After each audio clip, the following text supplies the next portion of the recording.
I grew up here in Oklahoma. I was raised on a farm.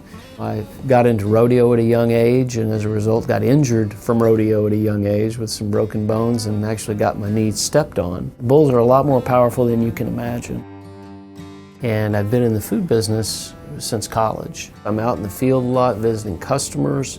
I'm spending time in the facility, in the warehouse, doing a lot of walking. The pain in my knee really limited my ability to walk. That's why I ultimately decided to have the surgery.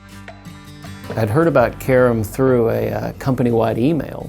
The first thing I thought is, it's too good to be true. Everything that I could have needed to have that surgery, Carum provided for me. I had a total knee replacement done a little over 3 months ago. At the end of the day that I had surgery, I was able to walk down the hallway. To be mobile that soon really surprised me.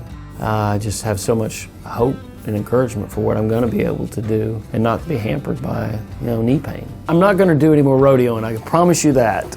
Well, I'd like to thank Carum for their expertise as a patient advocate just to get back to a normal way of life, a full life.